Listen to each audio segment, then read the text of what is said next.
ಪ್ರಿಯ ವೀಕ್ಷಕರೇ, ಒಂದು ನಗರ ಸುಂದರವಾಗಿ ಕಾಣಬೇಕು ಅಂದರೆ ಅದಕ್ಕೆ ಕೇವಲ ದೊಡ್ಡ ದೊಡ್ಡ ಕಟ್ಟಡಗಳು ಮಾತ್ರ ಕಾರಣವಾಗಲ್ಲ. ಸ್ವಚ್ಛತೆ ಬಹುಮುಖ್ಯ ಪಾತ್ರವನ್ನು ವಹಿಸುತ್ತದೆ. ಆದರೆ ನಮ್ಮ ಚಿಕ್ಕಬಳ್ಳಾಪುರ ನಗರವನ್ನು ಫಲಪುಷ್ಪಗಳ ನಾಡು, ಪ್ರವಾಸಿಗರ ಬೀಡು ಎಂದೆಲ್ಲ ರಾಜ್ಯ ಮಾತ್ರವಲ್ಲದೆ ರಾಷ್ಟ್ರೀಯ ಮಟ್ಟದಲ್ಲಿ ಹೆಸರು ಮಾಡಿದೆ. ಫಲಪುಷ್ಪಗಳನ್ನು ವಿದೇಶಗಳಿಗೆ ಎಕ್ಸ್ಪೋರ್ಟ್ ಮಾಡುವಲ್ಲಿ ಬಹುಮುಖ್ಯ ಪಾತ್ರವನ್ನು ವಹಿಸುತ್ತದೆ. ಆದರೆ ನಗರ ಪ್ರದೇಶ ಮಾತ್ರ ಎಲ್ಲೆಲ್ಲೂ ಕಸದ ರಾಶಿಗಳಿಂದ ತುಂಬಿ ತುಳುಕಾಡಿ ಕಪ್ಪು ಚುಕ್ಕೆಯಾಗಿ ಪರಿಣಮಿಸಿದೆ. ಇದರಲ್ಲಿ ನಗರಸಭೆ ಸಿಬ್ಬಂದಿಗಳ ತಪ್ಪು ಹುಡುಕೋದಕ್ಕಿಂತ ಸಾರ್ವಜನಿಕರ ಸ್ವಚ್ಛತೆಯ ಹಿತಾಸಕ್ತಿಯ ಕೊರತೆ ಹೆಚ್ಚಾಗಿದೆ. ನಗರದ ಸಾರ್ವಜನಿಕರು ಕಸ ವಿಂಗಡಣೆ ಮಾಡಿ ಮನೆ ಬಳಿ ಬರುವ ಕಸದ ಗಾಡಿಗೆ ಕೊಡುವ ಬದಲು ಅಲ್ಲಲ್ಲಿ ತಲೆ ಎತ್ತಿರುವ ಕಸದ ಪಾಯಿಂಟ್ಗಳಲ್ಲಿ ಕಸ ಎಸೆದು ಹೋಗುತ್ತಿದ್ದಾರೆ. ಆದರೆ ಸರಿಯಾದ ನಿರ್ವಹಣೆ ಮಾಡಲು ನಗರಸಭೆಯಲ್ಲಿ ಸಿಬ್ಬಂದಿಗಳ ಕೊರತೆ ಎದ್ದು ಕಾಣುತ್ತಿದೆ. ಇನ್ನು ಕೆಲ ಸಾರ್ವಜನಿಕರಂತೂ ತಮ್ಮ ಒಳಿತಿಗಾಗಿ ನಗರದ ಅಸ್ವಚ್ಛತೆಗೆ ನೇರವಾಗಿ ಕಾರಣವಾಗುತ್ತಿದ್ದಾರೆ. ಇನ್ನು ಕೆಲ ದಿನಗಳ ಹಿಂದೆ ದಿನಾಂಕ 27/10/2025 ಪ್ರತಿ ವರ್ಷದಂತೆ ಈ ಬಾರಿ ನಗರಸಭೆ ಅಧಿಕಾರಿಗಳ ಜೊತೆ ಸದಸ್ಯರ ತಂಡ ದೇಶದ ನಂಬರ್ 1 ಸ್ವಚ್ಛತಾ ನಗರಿ ಇಂದೋರ್ಗೆ ಪ್ರವಾಸ ಕೈಗೊಂಡಿತ್ತು. ಇಲ್ಲಿನ ಸ್ವಚ್ಛತೆಯ ಪರಿಕಲ್ಪನೆ, ಅದಕ್ಕಾಗಿ ಸಾರ್ವಜನಿಕರ ಸಹಕಾರ, ಡ್ರೈನೇಜ್ ಸೇರಿದಂತೆ ಕಸದ ಗಾಡಿಗಳನ್ನು ಪ್ರತಿನಿತ್ಯ ಮಾನಿಟರ್ ಮಾಡುವ ವೈಖರಿ ಕಂಡು ಪ್ರವಾಸಕ್ಕೆ ಹೋಗಿದ್ದ ತಂಡ ಬೆರಗಾಗಿದ್ದಾರೆ. ಅಲ್ಲಿ 33 ಲಕ್ಷ ಜನಸಂಖ್ಯೆ ಇದೆ ಇಂದೋರ್ ಅಂತಕ್ಕಂಥ ಮಹಾನಗರ ಪಾಲಿಕೆ ಮಧ್ಯಪ್ರದೇಶದಲ್ಲಿ. ಮತ್ತು ಜೊತೆಗೆ ಅಲ್ಲಿ 88 ವಾರ್ಡ್ಗಳಿದೆ ಮತ್ತು ಒಳ್ಳೆ ಸ್ಟಾಫ್ ಅಂತೂ ಕೂಡ ಎಲ್ಲ ಫುಲ್ಫಿಲ್ ಆಗಿದೆ. ಅಲ್ಲಿ ಮಾನಿಟರಿಂಗು GPS ಸಿಸ್ಟಮ್ ಅಳವಡಿಸ್ಕೊಂಡು ಯಾವ ರೀತಿ ಒಂದು ಕಸದ ಪ್ರತಿ ಮನೆಯದೂ ಕೂಡ ಕಸವನ್ನು ಯಾವ ರೀತಿ ತಗೊಂಡು ಅವರು ಒಂದು GPS ಸಿಸ್ಟಮ್ನ ಅಳವಡಿಸ್ಕೊಂಡು ಆ ಗಾಡಿಗಳಿಗೆ, ವೆಹಿಕಲ್ಸು ಎಲ್ಲಿ ಹೋಗ್ತಾ ಇದೆ, ಗಾಡಿ ಎಲ್ಲಿ ಬರ್ತಾ ಇದೆ, ಯಾವ ಮನೇಲಿ ಕಸ ಈಸ್ಕೊಳ್ತು, ಯಾವ ಮನೇಲಿ ಕಸ ಈಸ್ಕೊಳ್ಳಿಲ್ಲ, ಮತ್ತು ಬರದೇ ಇರೋದಕ್ಕೆ ಕಾರಣ ಏನು, ಮತ್ತೆ ಒಂದು ವೇಳೆ ಏನಾದರೂ ಆ ಮನೆಯವರು ಬರಲಿಲ್ಲ ಅಂದರೆ ಮತ್ತೆ ಅಡಿಷ್ನಲ್ ಗಾಡಿ ಒಂದು ಹೋಗಿ ಮತ್ತೆ ಆ ಕಸನ ತಗೊಂಡ್ಬರ್ತಕ್ಕಂಥದ್ದು. ಮತ್ತು ಏನಾದರೂ ವೆಹಿಕಲ್ಸ್ ಪ್ರಾಬ್ಲಮ್ ಆದರೆ ಇಮ್ಮಿಡಿಯೇಟಾಗಿ ಎಲ್ಲ ತಂತ್ರಗಾರಿಕೆ, ಎಲ್ಲ ಟೆಕ್ನಾಲಜಿನೂ ಕೂಡ ನಿಜವಾಗ್ಲೂ ಕೂಡ ಅಳವಡಿಕೆ ಮಾಡ್ಕೊಂಡಿದ್ದಾರೆ. ಇವತ್ತು ನಮ್ಮ ಚಿಕ್ಕಬಳ್ಳಾಪುರ ಜಿಲ್ಲೆಯಲ್ಲಿ ಆದಷ್ಟು ಮಟ್ಟಿಗೆ ಅದು ಆಗ್ತಕ್ಕಂಥ ರೀತಿಯಲ್ಲಿ ನಾವೆಲ್ಲ ಜನಪ್ರತಿನಿಧಿಗಳು ಕೂಡ ಸೇರಿ ಮಾಡ್ತಕ್ಕಂಥ ಒಂದು ಪ್ರಾಮಾಣಿಕ ಪ್ರಯತ್ನವನ್ನು ಮಾಡಿದ್ರೆ ಖಂಡಿತವಾಗ್ಲೂ ಕೂಡ ನಾವು ಪಾಪ್ಯುಲೇಷನ್ ಇರೋದು ಚಿಕ್ಕಬಳ್ಳಾಪುರದಲ್ಲಿ ಮೋರ್ ದೆನ್ ಒಂದು ಎಲ್ಲ ಸೇರಿದ್ರೂ ಟೌನು ಲಿಮಿಟ್ ಒಳಗಡೆ ಇರೋದು ಒಂದು 80,000 ಸಮಥಿಂಗ್ ಅಂದ್ಕೊತೀನಿ ನಾನು. 80,000 90,000 ಇಷ್ಟು ವ್ಯಾಪ್ತಿ ಒಳಗಡೆ ನಾವು ಇವತ್ತೂ ಕೂಡ ಎಲ್ಲೋ ಒಂದು ಕಡೆ ನಾವು ಒಬ್ಬ ನಗರಸಭಾ ಸದಸ್ಯರಾಗಿ ಪ್ರಾಮಾಣಿಕವಾಗಿ ಹೇಳಲೇಬೇಕಾಗುತ್ತೆ. ನಾವೂ ಕೂಡ ಯಾವುದೇ ರೀತಿಯಲ್ಲೂ ಕೂಡ ಅಲ್ಲಿ ಒಂದು ಸರಿಯಾದ ರೀತಿಯಲ್ಲಿ ಕ್ಲೀನಿಂಗು ಮತ್ತು ಇನ್ನೊಂದು ತಕ್ಕ ಮಟ್ಟಿಗೆ ಆತ್ಮತೃಪ್ತಿ ಅಂತ ಹೇಳಬೇಕಾದ್ರೆ ಆಗ್ತಾ ಇಲ್ಲ. ಯಾಕಂದರೆ ಸ್ಟಾಫ್ ಕೊರತೆ. ಸ್ಟಾಫು 268 ಜನ ಇರಬೇಕಾಗಿರ್ತಕ್ಕಂಥ ಸ್ಟಾಫ್ ಇವತ್ತು ನಮ್ಮ ಚಿಕ್ಕಬಳ್ಳಾಪುರ ನಗರಸಭೆಯಲ್ಲಿರ್ತಕ್ಕಂಥದ್ದು ಕೇವಲ, ಈಗಾಗಲೇ ನಾನು ಹಿಂದೆನೂ ಕೂಡ ಹೇಳಿದ್ದೆ, ಕೇವಲ ಇರ್ತಕ್ಕಂಥದ್ದು ಒಂದು ಮೋರ್ ದೆನ್ 80 ಸಮಥಿಂಗ್ ಇರ್ಬೋದು ಅಷ್ಟೇ. 268 ಸ್ಟಾಫ್ಗೆ ಇವತ್ತು AW ಅವರು ಇಲ್ಲ, AE ಅವರು ಇಲ್ಲ, ಯಾರೂ ಇಲ್ಲ.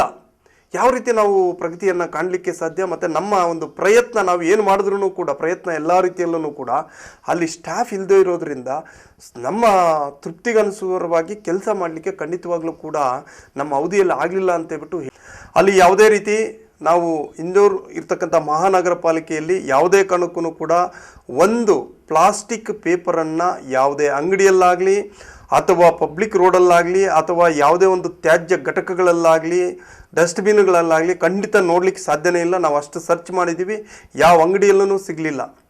ಅದು ಅಂದರೆ ಅಲ್ಲಿ ಆ ರೀತಿ ಒಂದು ವ್ಯವಸ್ಥೆಯನ್ನು ತಂದಿರತಕ್ಕಂಥದ್ದು ನಿಜವಾಗ್ಲೂ ಕೂಡ ಒಂದು ನಾವೆಲ್ಲನೂ ಕೂಡ ಪಬ್ಲಿಕ್ಕು ಇತ್ತು ನಾವು ಕೂಡ ಸೇರಿ ಅರ್ಥಕೋಬೇಕಾಗಿದೆ.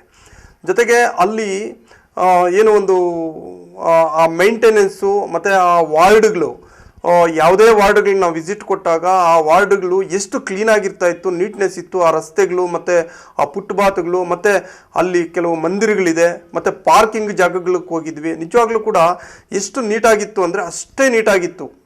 ಎಲ್ಲೂ ಕೂಡ ಒಂದು ಚೂರು ಡಸ್ಟ್ಬಿನ್ಗಳಂತೂ ಕೂಡ 50 ಅಡಿಗೆ ಒಂದೊಂದು ಡಸ್ಟ್ಬಿನ್ ಇರ್ತದೆ. ಅದು ಪಾರ್ಕ್ಗಳಲ್ಲಾಗ್ಬೋದು ಅಥವಾ ಮಂದಿರ ದೇವಸ್ಥಾನಗಳ ಹತ್ರ ಆಗಲಿ ಅಥವಾ ಸಾರ್ವಜನಿಕ ಸ್ಥಳಗಳಲ್ಲೂ ಅಷ್ಟೇ. ಯಾವುದೇ ಅಲ್ಲಿರ್ತಕ್ಕಂಥ ನಿವಾಸಿಗಳು, ಸಾರ್ವಜನಿಕರು ಯಾವುದೇ ಕಾರಣಕ್ಕೂ ಕೂಡ ಅಲ್ಲಿ ಆ ಒಂದು ಏನು ಮನೆಯಲ್ಲಿರ್ತಕ್ಕಂಥ ಒಂದು ವೇಸ್ಟೇಜ್ ಆಗಲಿ ಅಥವಾ ಅವರು ಯೂಸ್ ಮಾಡಿರ್ತಕ್ಕಂಥದ್ದು ಎಲ್ಲೂ ಕೂಡ ಫುಟ್ಪಾತ್ ಮೇಲೆ ಅಥವಾ ರಸ್ತೆಗಳಲ್ಲಿ ಅಥವಾ ಎಲ್ಲೋ ಇರತಕ್ಕಂಥ ಖಾಲಿ ಜಾಗಗಳಲ್ಲಿ ಆಗ್ತಕ್ಕಂಥ ಪ್ರವೃತ್ತಿ ಖಂಡಿತವಾಗ್ಲೂ ಇಲ್ಲ. ಅಲ್ಲಿ ಯಾವುದೇ ಒಂದು ವೇಸ್ಟೇಜ್, ಅದು ಮನೆಯದಾಗಲಿ ಅಥವಾ ಇವರು ಸ್ವಂತದ್ದು ಬಳಕೆ ಮಾಡ್ಕೊಂಡಿರೋದಾಗಲಿ ಏನೇ ಆಗಲಿ, ಪ್ರತಿಯೊಂದು ಕೂಡ ಸಿಸ್ಟಮಿಕ್ ಆಗಿ ಅಲ್ಲಿ ಸಾರ್ವಜನಿಕರು ಹೋಗಿ ಆ ಡಸ್ಟ್ಬಿನ್ಗಳಿಗೆ ಹಾಕ್ತಕ್ಕಂಥದ್ದು ಸಂಪ್ರದಾಯ ಅಲ್ಲಿ. ಜೊತೆಗೆ ನಾನೊಂದು ಅಲ್ಲಿ ಕುಲಂಕುಷವಾಗಿ ಪರಿಶೀಲನೆ ಮಾಡಿದೆ. ಅಲ್ಲಿ ಏನಾದರೂ ಊಟ ಮಿಕ್ಕಿರೋದು ವೇಸ್ಟೇಜ್ ಇದ್ದರೆ ಅದಕ್ಕೆ ಒಂದು ಊಟದ್ದೇ ಒಂದು ಸಪ್ರೇಟು ಡಸ್ಟ್ಬಿನ್ ಇದೆ, ವೇಸ್ಟ್ ಆಗಿರೋ ಊಟದಲ್ಲಿ ಹಾಕೋದಕ್ಕೆ. ಅಲ್ಲಿನ ಸಾರ್ವಜನಿಕರು ಆ ಜಾಗಕ್ಕೆ ಹೋಗಿ ಹಾಕ್ತಕ್ಕಂಥದ್ದು. ಮತ್ತು ಜೊತೆಗೆ ಇವತ್ತು ಈ ಏನು UGD ಇರ್ಬೋದು, UGD ಎಷ್ಟು ಸಿಸ್ಟಮ್ಯಾಟಿಕ್ ಇದೆ ಅಂದರೆ ಪ್ರತಿಯೊಂದು ಮನೆಗೆ ಅಥವಾ ಪ್ರತಿಯೊಂದು ಬಿಲ್ಡಿಂಗಿಗೂ, ಅದು ಕಮರ್ಷಿಯಲ್ ಆಗಲಿ ಅಥವಾ ಮನೆಗಾಗಲಿ ಒಂದೊಂದು ಚೇಂಬರ್ ಇದೆ. ಮ್ಯಾನ್ಯಲ್ಗಳು ಅವ್ರು ಹೇಳ್ತಾರೆ ಯಾವುದೇ ಕಾರಣಕ್ಕೂ ನಾವು ಮ್ಯಾನ್ಯಲ್ಸ್ ಓಪನ್ನೇ ಮಾಡಲ್ಲ, ಎಲ್ಲ ಚೇಂಬರ್ಗಳಿರೋದ್ರಿಂದ ಆ ಚೇಂಬರ್ಗಳಲ್ಲೇ ನಮ್ಗೆ ಈಸಿಯಾಗಿ ಎಲ್ಲ ಪ್ರಾಬ್ಲಮ್ಸೂ ಕೂಡ ಪಟ್ ಅಂತ ಹೇಳ್ಬಿಟ್ಟು ಬೇರೆ ಮನೆಗಳಿಗೂ ಕೂಡ ಕಂಪ್ಲೇಂಟ್ ಇಲ್ದಿರೋ ಥರ ಚೇಂಬರ್ಸಲ್ಲೇ ನಾವು ಕ್ಲಿಯರ್ ಮಾಡ್ತೀವಿ ಅಂತ ಹೇಳ್ತಾರೆ. ಅಂದರೆ ಅದು ಎಷ್ಟು ಪ್ರಗತಿಯಲ್ಲಿದೆ ಇವತ್ತು ದೇಶದಲ್ಲಿ ಅಂತ ಹೇಳಿದ್ರೆ, ಕ್ಲೀನಿಂಗಲ್ಲಿರ್ಬೋದು, UGDಯಲ್ಲಿರ್ಬೋದು, ಮತ್ತು ಅದೇ ರೀತಿ ಅಲ್ಲಿನ ಒಂದು ರಸ್ತೆಗಳು ತುಂಬ ವ್ಯವಸ್ಥಿತವಾಗಿ. ಇಲ್ಲಿ ನಮ್ಮ ನಗರಕ್ಕಿಂತಲೂ ಸಹ ಸುಮಾರು 10 ಪಟ್ಟು ಜನಸಂಖ್ಯೆ ಇದ್ದರೂ ಸಹ ಇಲ್ಲಿನ ಸ್ವಚ್ಛತೆಗೆ ಕೈಗೊಂಡಿರುವ ಕ್ರಮಗಳಿಗೆ ಪ್ರತಿಯೊಬ್ಬರೂ ಮೆಚ್ಚಲೇಬೇಕು. ಅದಕ್ಕಾಗಿ ಅಧಿಕಾರಿಗಳು ಸಿಬ್ಬಂದಿಗಳ ಶ್ರಮದ ಜೊತೆಗೆ ಸಾರ್ವಜನಿಕರ ಇಚ್ಛಾಶಕ್ತಿಯೊಂದಿಗೆ ಸ್ವಚ್ಛತೆ ಹಾಗೂ ನಿರ್ವಹಣೆಯಲ್ಲಿ ಇಂದೋರ್ ದೇಶಕ್ಕೆ ನಂಬರ್ 1 ಸ್ಥಾನ ಸಿಕ್ಕಿದೆ. ಆದರೆ ಈ ಪ್ರವಾಸ ನಮಗೆ ಈ ಹಿಂದೆಯೇ ಕೈಗೊಂಡಿದ್ದರೆ ನಮ್ಮ ಚಿಕ್ಕಬಳ್ಳಾಪುರ ನಗರದಲ್ಲಿಯೂ ಸಹ ಒಂದಷ್ಟು ಅದೇ ಮಾದರಿಯ ಸ್ವಚ್ಛತಾ ನಿರ್ವಹಣೆಯ ಕಾಯಕಲ್ಪವನ್ನ ಕೈಗೊಳ್ಳಲು ಸಹಕಾರವಾಗುತ್ತದೆ ಎಂದು ನಗರಸಭಾ ಸದಸ್ಯ ಆರ್ ಮಠಮಪ್ಪ ಹೇಳಿದ್ದಾರೆ.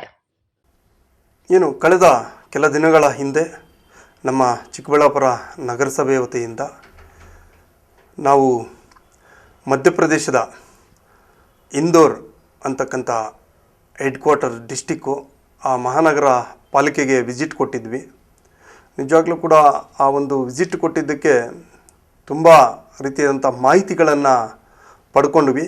ಆ ಪಡ್ಕೊಳ್ಳೋದಕ್ಕೆ ಮುಖ್ಯ ಕಾರಣ ಸರ್ಕಾರದ ವತಿಯಿಂದ ನಮಗೆ ಎಲ್ಲ ರೀತಿಯಾದಂಥ ಅಕಾಮಿಡೇಷನ್ನು ಮತ್ತು ಅಲ್ಲಿ ಯಾವ ರೀತಿ ರಿಸರ್ಚ್ ಮಾಡ್ಕೊಂಡು ಬರ್ಬೋದು ನಗರಸಭಾ ಸದಸ್ಯರುಗಳು ಅಂತಕ್ಕಂಥದ್ದು ಒಂದು ವ್ಯವಸ್ಥೆ ಸರ್ಕಾರ ಮಾಡಿತ್ತು.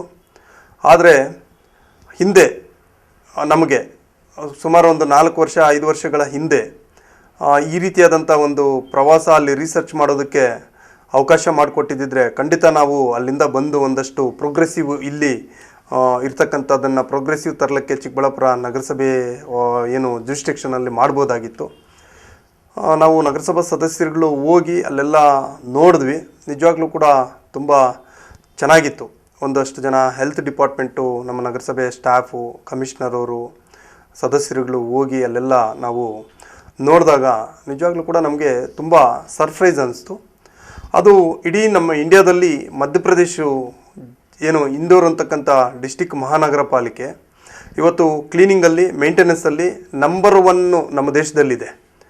ಅದನ್ನು ಹೇಳ್ತಾ ಇದ್ರು. ಆದರೆ ನಾವು ನೋಡಿದಾಗ ಗೊತ್ತಾಯಿತು, ಖಂಡಿತ ಅದು ಹೌದು ನಂಬರ್ 1 ಪ್ಲೇಸಲ್ಲಿದೆ ಅಂತ ಹೇಳಲೇಬೇಕಾಗುತ್ತೆ. ವಾಸ್ತವಾಂಶವಾಗಿ ನಾವು ಅಲ್ಲಿ ನೋಡಿದಾಗ ಒಟ್ನಲ್ಲಿ ಒಂದು ನಗರ ಸ್ವಚ್ಛತೆ ಕೇವಲ ಒಬ್ಬರಿಂದ ಮಾತ್ರ ಸಾಧ್ಯವಾಗುವುದಿಲ್ಲ. ಅದಕ್ಕಾಗಿ ಅಧಿಕಾರಿಗಳ ಜೊತೆ ಸಾರ್ವಜನಿಕರು ಸಹ ಕೈ ಜೋಡಿಸಬೇಕಾಗಿದೆ.